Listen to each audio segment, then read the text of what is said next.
अस्सलाम वालेकुम जी। आज हम बना रहे हैं दाल मखनी जो कि खाने में बहुत ही मज़े की लगती है। तो चलें बिस्मिल्लाह करते हैं जी। सबसे पहले मैंने 1 कप साबुत मूंग ले लिए जो कि ग्रीन वाली दाल होती है, और आधा कप लोबिया लाल वाला। उसको मैंने अच्छे से वॉश किया और 3-4 घंटे पहले भिगो के रख दिया था। अब मैं उसको प्रेशर कुकर में डाल रही हूँ, क्योंकि अगर हम दाल को नहीं भिगोएंगे तो लोबिया जो है वो गलने में टाइम लेता है, वो दाल के साथ नहीं गलेगा। भिगोएंगे तो वो दाल के साथ बहुत अच्छे से गल जाएगा। और 1 टीस्पून चला गया इसके अंदर नमक, 1 टीस्पून हल्दी। हल्दी डालने से आपका बर्तन काला नहीं होता। और 1-2 टेबलस्पून कुकिंग ऑयल डालने से दाल को जैसे हम प्रेशर कुकर में बॉयल करें तो बाहर को निकलना शुरू हो जाती, बाज़ औक़ात वो नहीं निकलेगी। अब मैंने पानी डाल दिया ताकि दाल अच्छे से गल जाए, और दाल हमारी बहुत अच्छी तरह से गल चुकी है। अब हम इसका तैयार करते हैं जी मसाला।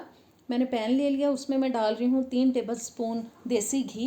मेरे घर पे मौजूद था इसलिए मैं देसी घी इस्तेमाल कर रही हूँ, आप नॉर्मल घर में यूज़ होने वाला घी भी डाल सकते हैं। और एक मैंने प्याज ले ली है चॉप की हुई, इसको अब हम मीडियम ब्राउन होने तक पकाएंगे। और जी प्याज हमारी होती जा रही है आहिस्ता आहिस्ता। जी जैसा कलर हमें चाहिए था वो प्याज में आ चुका है। अब मैं डाल रही हूँ तकरीबन 2 टेबलस्पून इसके अंदर अदरक लहसुन का पेस्ट, और इसको अब थोड़ा सा सौते करेंगे। तब तक आपने अगर चैनल को सब्सक्राइब नहीं किया तो प्लीज़ सब्सक्राइब करें, बेल के बटन को प्रेस करें ताकि सारी वीडियोस आप तक आती रहें। वीडियो अच्छी लगे तो लाइक और शेयर भी कीजिएगा। और अब जा रहा है इसके अंदर जी 3 दरमियाने साइज़ के टमाटर लेके मैंने उनको प्यूरी फॉर्म में कर लिया था, वो डाल दिए हैं। आप चाहें तो हाथ की मदद से भी बारीक कटे हुए टमाटर डाल सकती हैं। और 2-3 कटी हुई हरी मिर्चें जा रही हैं, और साथ ही इसमें डालेंगे जी नमक, जो कि मैं अपने घर के टेस्ट के हिसाब से डाल रही हूँ। नमक डालते वक्त इस बात को जहन में रखें कि आपने दाल को गलाते वक्त उसमें भी 1 टीस्पून डाला था, उसके लिए हिसाब से आप डालिएगा इसके अंदर नमक। 2 टीस्पून चलेगी इसके अंदर लाल मिर्च, और बस इसको 1-आध मिनट पकाते हैं, अच्छे से मिक्स करते हैं।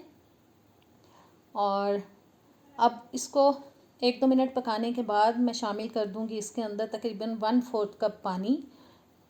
और ये बहुत ज़्यादा पानी नहीं डालेंगे, बस थोड़ा सा पानी मैंने डाला है, तकरीबन 1/4 कप तक ही जाएगा।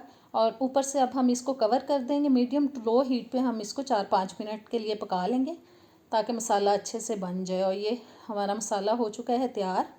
बस थोड़ा सा इसको भून लेते हैं ताकि ऑयल जो है वो अच्छे से निकल आए, जो हमने घी इसके अंदर डाला है। अब जाएगा इसके अंदर थोड़ा सा हरा धनिया, और इसको भी अच्छी तरह से मिक्स करते हैं।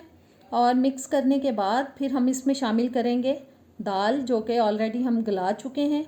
और बस अब प्रेशर कुकर को उठाएंगे और सारी दाल मसाले के अंदर डाल देंगे। बहुत मज़े की ये दाल बनती है, रेस्टोरेंट में जाके खाने से बेहतर है कि आप इसको घर में बनाएं। बहुत शानदार रेसिपी है, मज़ा आएगा आपको बना के और खा के।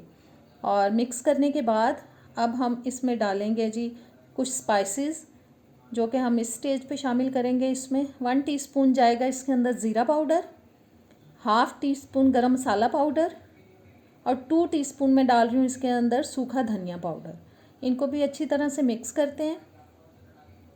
और मिक्स करने के बाद हम इसमें अब थोड़ा सा पानी शामिल करेंगे, तकरीबन आधा कप या 1/4 कप, आप जितना चाहें।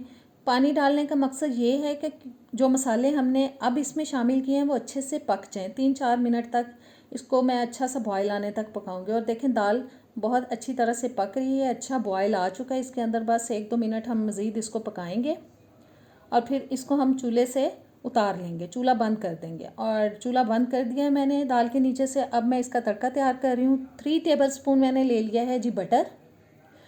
इसको अच्छे से मेल्ट करेंगे बटर को बहुत ज़्यादा नहीं पकाना, क्योंकि वो जल जाता है बहुत जल्दी, लिहाजा इसको बहुत थोड़ा सा ही पकाते हैं ताकि ये जले ना।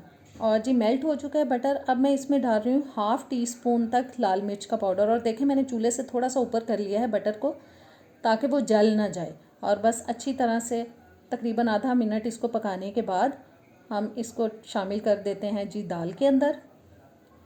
और ये तड़का चला गया दाल के अंदर। और साथ ही अब हम इसमें मज़ीद हरा धनिया डालेंगे, जो कि इसकी खूबसूरती में 4 चांद लगा देगा। बहुत अच्छा लगता है हरा धनिया। और अब 2 से 3 टेबलस्पून जा रही है जी इसके अंदर क्रीम, पैकेट वाली। बस अच्छी तरह से इसको मिक्स कर लेंगे, और ज़बरदस्त सी हमारी दाल मखनी रेस्टोरेंट से भी ज़्यादा अच्छी रेसिपी हो चुकी है तैयार। ज़रूर ट्राई कीजिएगा। आपको बहुत अच्छी लगेगी और आपको बिल्कुल भी दाल मखनी खाने के लिए रेस्टोरेंट नहीं जाना पड़ेगा, आप अपने घर पे ही आराम से तैयार कर लेंगे। और बस इसको अब हम सर्विंग डिश में निकाल लेते हैं। एक छोटी सी कढ़ाई है, मैंने उसमें निकाल लिया है। ऊपर से मैं थोड़ा सा धनिया स्प्रिंकल कर दूंगी ताकि ये मज़ीद खूबसूरत लगे दिखने में, और थोड़ी सी हम इसके ऊपर डाल देंगे जी क्रीम। तो कैसी लगी आज की रेसिपी? उम्मीद है आपको अच्छी लगी होगी। ज़रूर ट्राई कीजिएगा, कमेंट्स में बताइएगा। अब मुझे नेक्स्ट वीडियो तक दें इजाज़त। अल्लाह हाफ़िज़।